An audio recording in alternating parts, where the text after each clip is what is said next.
Hey, we're back here with a very, very important training lesson, one that could be the very most important training lesson that you ever get, and it's something that we come across over the years, time and time again, that we see killing guys' gains.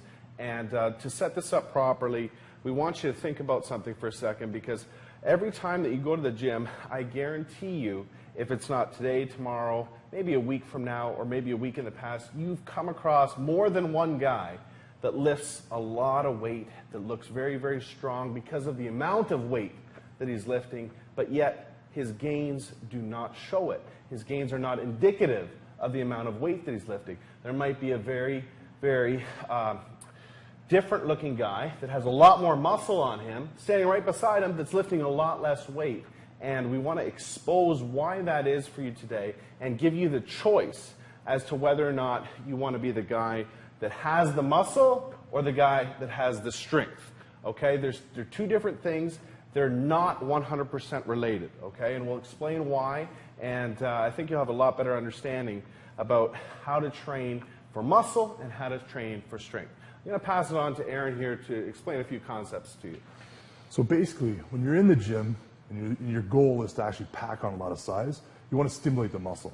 So that means you want to be explosive, keep tension on the muscle the entire time, control the negative, all the important key things that are going to break down the muscle fibers and trigger muscular growth.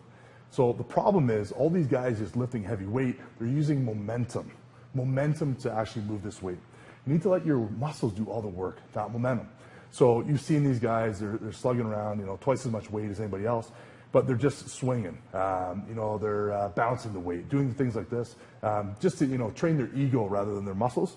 Well, the problem is these guys get further and further away from actually building any kind of muscle, because anytime they want to lower the weights to actually train, to actually put on size, it's a huge shot to their ego. So the thing is to start off now. And if your goal is to pack on size, take a step back and watch out for any of the key indicators that are going to show that you're training with momentum rather than using your muscles.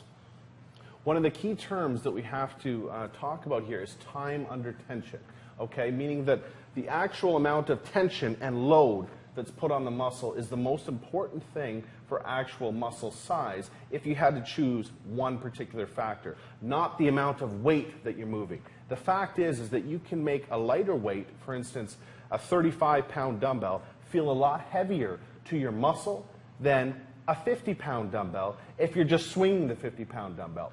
Your muscle doesn't know the number that's on the dumbbell. Your muscle only knows the stress that it's under. So there are a lot of tips that we can go over with you here that is going to help you choose the correct weight and help you understand that you're working the muscle properly to trigger growth. Okay?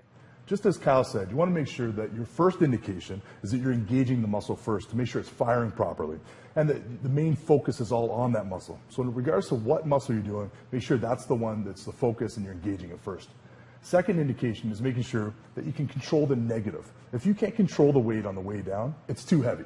Basically you're using momentum to control the weight instead of your muscles. So you always want to make sure that you can control the negative. One great tip that I usually give to all my clients is making sure that during the negative, they'll do a 1 or 2 second count. That's to ensure that they're using their muscles to control the weight the entire time.